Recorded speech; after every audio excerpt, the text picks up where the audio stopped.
ఎకరానికి 1 లక్ష పెంచాలి. మనం 1 లక్ష పెంచితే 4 లక్షలకు వస్తారు, మాది 5 వస్తుంది. అప్పుడు మనం ముఖ్యమంత్రి గారితో కొట్లాడి గంధమల్ల రిజర్వాయర్ కానీ బస్లాపూర్ రిజర్వాయర్ పూర్తి చేయడం. ఒక 400 కోట్లు ఇస్తే R&R ప్యాకేజీలు అయిపోతాయి, కాలువలు అయిపోతాయి. ఈ కాలువ భువనగిరి కాన్స్టిట్యూన్సీతో పాటు చిట్యాల మండలం నాకపోతే కాలువ 400 కోట్లు, అది కూడా ముఖ్యమంత్రి గారితో కొట్లాడి తీసుకొస్తాం. మంత్రిగా నేను వారి దగ్గరుండి రాజగోపాల్ రెడ్డి గారు గంధమల్ల రిజర్వాయర్తో పాటు ఈరోజు మిగిలిపోయిన అభివృద్ధి కార్యక్రమాలు చేస్తామని మీ అందరూ కూడా మాటలు ఉట్టిగా చెప్తున్నాం కాదు. మేము కేసీఆర్ లాగా 10 ఏళ్ళు మాటలు చెప్తున్నాం కాదు.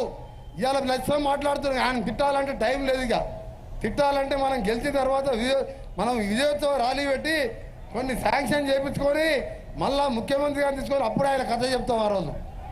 కానీ ఒక్క మాట మాత్రం చెప్పాలి మీ అందరూ కూడా, మీరు కూడా గ్రామాన్ని చెప్పాలి. మన గవర్నమెంట్ వచ్చి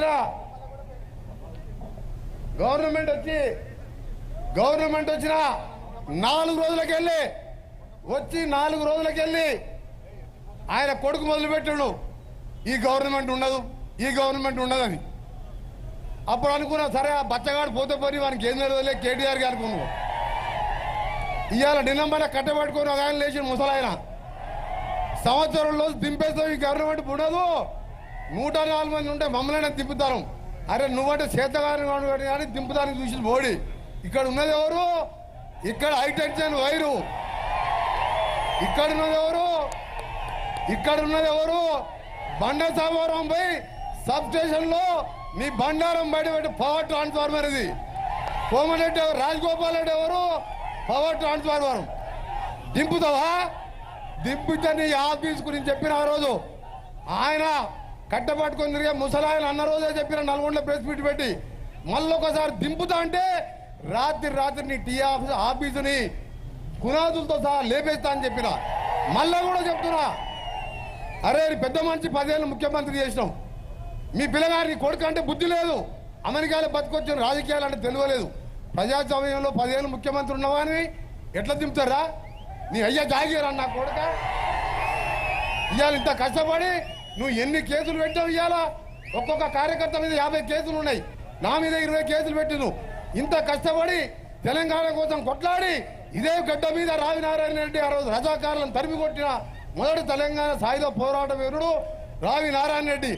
ఇదే గడ్డ మీద మొదలుపెట్టిన తెలంగాణ మొదటి దశలో రాజీనామా చేసింది ఎవరు? కొండా లక్ష్మణ్ బాబుజీ, ఈ ప్రాంత ఎమ్మెల్యేగా ఉన్న మన ప్రీతమ నాయకుడు. ఆయన తెలంగాణ వస్తే తప్ప పదవి తీసుకోవాలని చెప్పిండు. మళ్ళా మలిదశ ఉద్యమంలో ప్రాణాలు కోల్పోయిన ముద్దుపీట శ్రీకాంతాచారి ఎవరు? భువనగిరి పక్కకున్న మోత్కూరు శ్రీకాంతాచారి.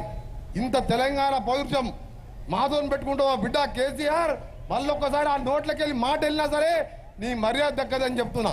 నువ్వు 10 ఏళ్ళ టైం ఇచ్చినావు, నీకు 5 ఏళ్ళ టైం ఇచ్చినావు, పార్టీ పెట్టినావు. నువ్వేం చెప్పినావు? దళితులు ముఖ్యమంత్రి చేయకపోతే నా మెడ మీద తల తీసుకుంటా. కేసీఆర్ మాట అంటే మాట అన్నావు. అరే కేసీఆర్ ఎప్పుడన్నా నీ వచ్చి నీ తలకాయ అడిగినావు? మేము లక్షల సార్లు అబద్ధాలు ఆడినావు, లక్షల హామీలు ఇచ్చినావు. డబుల్ బెడ్రూమ్, బిడ్డ ఎక్కడ వండుకుంటుంది, అల్లుడు ఎక్కడ పట్టుకున్నావు. నిన్ను గల్ల పట్టుకుని అడిగినారా? ఇవాళ మేము చెప్పిన హామీలే కాదు, చెప్పని హామీలు కూడా చేస్తున్నాం. అది 7వ హామీ. ముఖ్యమంత్రి గారు పొద్దున పో, 7 గంటలకు పో, 11 గంటలకు పో. రాత్రి పెద్దోళ్ళు పోతే అన్నా రా అంటాడు, చిన్నోళ్ళు పోతే తమ్మి రా కూర్చో అంటాడు.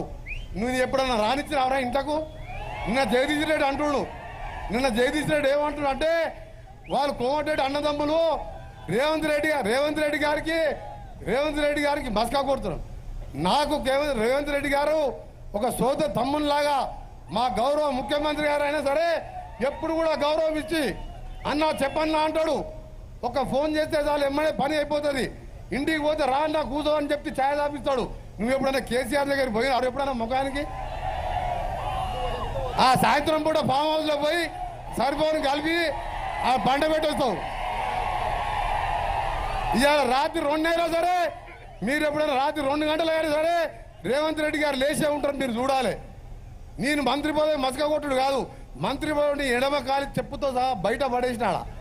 అలాంటి ఇవాళ రేవంత్ రెడ్డి గారు కాదు, మా పార్టీ ఎమ్మెల్యేలు అందరం కలిసి నాయకునిగా ముఖ్యమంత్రిగా ఈ 5 ఏళ్లే కాదు, ఇంకా 5 ఏళ్లే కాదు, తెలంగాణ భూగోళం ఉన్నంత వరకు కాంగ్రెస్ పార్టీ అధికారం ఉంటుంది. మళ్ళా చెప్తున్నా, తెలంగాణ ఇచ్చింది ఎవరు?